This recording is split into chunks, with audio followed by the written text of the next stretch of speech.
કેટલા પેરેન્ટ્સ મેં એવા જોયા છે કે છોકરાઓને બહુ વાલ કરીએ ને તો બગડી જાય. વાલ કરીએ તો ન બગડે, લાડ કરીએ તો બગડે. વાલ તો અનિવાર્ય છે. છોકરાઓ ખાઈ પીને મોટા થતા જ નથી, છોકરાઓ વાલથી જ મોટા થાય છે. પણ આપણે વાલ કરવાનું ભૂલી ગયા છીએ. બચ્ચું ઓફિસ સ્કૂલેથી આવે ને માં આવી બારણું ખોલીને અંદર લે. મમ્મી એક વાત કહું, પહેલા બૂટ ઉતારીને ત્યાં મૂકી દે. મમ્મી સાંભળે, મોજા ના મૂકે સરખા. મમ્મી મારી વાત સાંભળે, પેલા દફતર સરખું. ત્યાં સુધીમાં તો એનો ઉત્સાહ, એનો ઉભરો ઓસરી ગયો છે. એને કંઈક કશુંક એટલું એક્સાઇટિંગ તમારી સાથે શેર કરવું છે જે એણે ન કર્યું. she missed that time. 5 minute મોડા જૂતા ઉતારશે તો શું ફરક પડશે કહો મને? ઘરમાં જૂતા પહેરીને ફરશે તો શું ફરક પડશે કહો મને? 2 મિનિટ સાંભળી લો એની વાત. અને પછી જ્યારે તમે તમારી વાત કહેવા જાઓ છો ત્યારે એ પણ તમને આ જ રીતે ટ્રીટ કરે છે કે ઊભી રહે 1 મિનિટ, હું જરા બૂટ કાઢી નાખું. ઊભી રહે જરા 1 મિનિટ, હું મારો ફોન લઈ લઉં. ઊભી રહે જરા 1 મિનિટ, મારે કામ છે. કારણ કે this is what you have told. 10 વસ્તુ મૂકીને એકવાર એની વાત સાંભળી તો લો. Lots of love is the main ingredient of keeping the family together. And love each other as much as you can. As much as you can. કારણ કે actually દુનિયામાં તમે બીજું કંઈ આપી કે લઈ શકતા જ નથી પ્રેમ સિવાય. તમે કોઈને ભેટ આપો છો ને એમાં પણ પ્રેમ છે. તમે કોઈને ફોન કરો છો ને એમાં પણ પ્રેમ છે. તમે કોઈની કાળજી કરો છો ને એમાં પણ પ્રેમ છે. તમે કોઈને વડો છો એમાં પણ પ્રેમ છે. તમે કોઈ સાથે ઝઘડો છો એમાં પણ પ્રેમ છે. પ્રેમ જ મુખ્ય ઇન્ગ્રેડિયન્ટ છે કોઈ પણ રિલેશનશિપનું. અને જો એ નથી તો રિલેશનશિપમાં કંઈ જ નથી. પ્રેમ સૌથી મહત્વનો છે. મારો પરિવાર એટલે મારી એકતા અને મારા ડ્રાઈવર. હું બધે લોકોની સાથે હોઉં. મારા ઘરમાં તો ઓછામાં ઓછું હવે ઓછું. દીકરો 24 વર્ષનો થઈ ગયો, મારા હસબન્ડ કોન્સ્ટન્ટલી બહાર છે. તો એ લોકો મારો પરિવાર છે. એ લોકોની સાથે અમારું એક જ બોન્ડ છે, પ્રેમ છે. હમણાં વચ્ચે એક દિવસ હું બહુ એના પર ગુસ્સે થઈને મેં કહ્યું, મેં તું કાઢી મૂકીશ તને? તો મને કે તમે કાઢશો તો એ નહીં જવું. That is what I think love is all about. એક દિવસ મેં કહ્યું wear your shoes and go home. તો કે yes.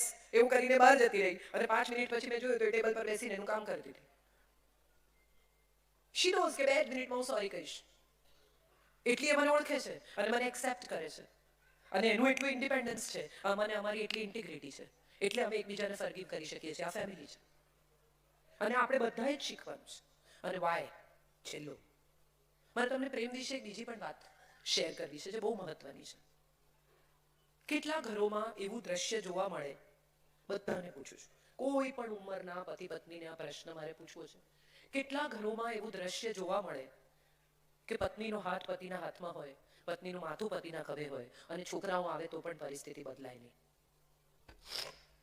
4, 5, 6, 3200 લોકોમાંથી 6 હાથ. આપણે બધા પતિ પત્ની સાથે બેઠા હોય, વાલ કરતા હોય અને છોકરાઓ આવે ને તો છૂટા પડી જાય. છોકરાઓ પર ખરાબ સંસ્કાર પડે. મા બાપનું વાલ જોઈને ખરાબ સંસ્કાર પડે? મા બાપનું વાલ તો એમના ઉછેરવાનું, એમની સુરક્ષાનું કારણ છે. દે ફીલ સો સિક્યોર્ડ કે મારા મા બાપ વચ્ચે પ્રેમ છે, મારો પરિવાર કદી નહીં તૂટે, હું બહુ સરસ રીતે મોટો કે મોટી થઈશ. My parents love each other. આવું તો આપણે ક્યાંથી શીખ્યા કે મા બાપ વચ્ચેનો પ્રેમ એ સંતાન પર ખોટા સંસ્કાર પાડે? આવું તો કદી ક્યાંય હતું જ નહીં. આ અચાનક આપણા બધામાં પ્રવેશેલી વાત છે. મા બાપને ઝઘડતા જોઈને ખરાબ સંસ્કાર ના પડે.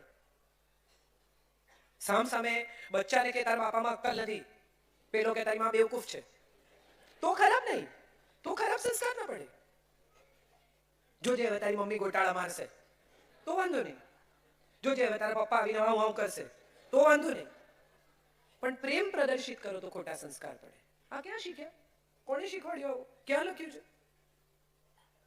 એકમેક પરંતુ એના પ્રેમનું પ્રદર્શન સંસ્કાર અને સંસ્કૃતિમાં રહીને કરવામાં આવે તો એ તમારા સંતાનો માટેની સુરક્ષા છે. એનાથી મોટી સિક્યોરિટી જ કોઈ નથી કે મારા મા બાપ એકમેકને ચાહે છે. કોઈ પ્રોબ્લેમ નથી. અમારા ઘરમાં કોઈ ઇશ્યુ નથી. આવું તો આપણે કરતા જ નથી. બીજી એક મહત્વની વાત મારે તમારી સાથે શેર કરવી છે. અમુક ઉંમરની દીકરી થાય ને, 12-14 વર્ષની, કે પપ્પાને બહુ વળગવાનું નહીં, પપ્પાને બહુ ભેટવાનું નહીં, પપ્પાથી સહેજ દૂર રહેવાનું. મારે જેટલા પપ્પા અહીંયા બેઠા છે ને એ બધાને કહેવું છે કે દીકરીની સ્મૃતિમાં જ્યાં સુધી પિતાનો સ્પર્શ રહેશે ને ત્યાં સુધી એ બીજા પુરુષનો સ્પર્શ શોધવા નહીં જાય. 20 વર્ષની દીકરીને, 22 વર્ષની, 24 વર્ષની દીકરીને વાલથી ખોળામાં બેસાડો સાહેબ. એની ઉંમર કોઈ પણ હોય એને માટે તો તમે પિતા જ છો. અને એને માટે પુરુષનો સ્પર્શ એ ભૂખ નથી, વાત્સલ્ય છે. આવું એને સમજાવવાની જવાબદારી દરેક પિતાની છે. આવડી થઈ ગઈ હવે એને આમ નહીં. મમ્મી પોતે કે બસ હવે પપ્પા પાસે નહીં જવાનું. કેમ કેમ નહીં જવાનું? એ તો પિતા છે. એનાથી વધારે બીજું શું હોઈ શકે? આપણે બધા સંસ્કારી પરિવારમાંથી છીએ. આપણા ઘરોમાં એવા ક બનાવો બહુ બનતા નથી. એ અભણ લોકોમાં, મજૂર વર્ગમાં, ખરાબ લોકોમાં બને છે. અને દીકરી જેટલું પિતા સાથે શેર કરી શકે એટલું ભાગ્યે જ મા સાથે શેર કરી શકે છે. કારણ કે વન પ્રોબ્લેમ છે. માને દેખાય છે કે હું વૃદ્ધ થઈ રહી છું. માને દેખાય છે કે હું હવે મારા પતિના જીવનમાંથી, આ બહુ જ સબકોન્શિયસ, બહુ જ અંતઃસ્તલ પર ચાલતી પ્રવૃત્તિ છે. એટલે બધી મમ્મીઓ ના ના હું એવી નથી. બરાબર છે, તમે એવા નથી, કોઈ માં એવી નથી. પણ એને એવું રિયલાઇઝેશન થાય છે કે મારા પતિની જિંદગીમાં હવે બીજી એક સ્ત્રી પ્રવેશી છે જેનું બહુ મહત્વ છે. Subconsciously she is losing him, and when she is losing him, probably the mother and the daughter cannot share as much as a daughter shares with the father. અને બીજું એક મહત્વનું કારણ એ છે કે daddy is from Disneyland, mummy is from devils land. મેં કહ્યું ને પપ્પાની પરી, પપ્પા તો જે કે અપાવે, પપ્પાને દીકરી સૌથી વાલી. હવે આ વાલી દીકરી અચાનક દૂર થઈ જાય ને ત્યારે ટ્રોમા આવે છે. આપણે આ ભૂલી ગયા છીએ. બસ હવે પપ્પા પાસે નહીં જવાનું, બસ હવે પીરિયડ્સમાં આવી ગઈ, બસ હવે આમ કપડાં નહીં પહેરવાના, બસ હવે આવું કરવાનું. ના, આવું બધું કંઈ કરવાનું નહીં. એ ઘરમાં દીકરી જ છે ને, દીકરી તરીકે જ રહેવી જોઈએ ને, દીકરીની જેમ જ મોટી થવી જોઈએ. સાથે સાથે એવું શીખવાડો કે બેટા બીજાને ઘરે જાય ત્યારે દીકરી નથી, પુત્રવધુ છે. આ ઘરની તું જીવનભર દીકરી રહીશ. તું 50 વર્ષની થઈશ ને હું 60, 70, 80 વર્ષનો થઈશ તો પણ તું આ ઘરમાં દીકરી જ છે. અહીંયા આવીને તું શર્ટ પહેરી શકે, પણ તું જ્યાં જઈ રહી છે ત્યાં મારી પ્રતિષ્ઠા લઈને જઈ રહી છે. આ પરિવારની એક તારી સાથે ટેગ જવાનો છે.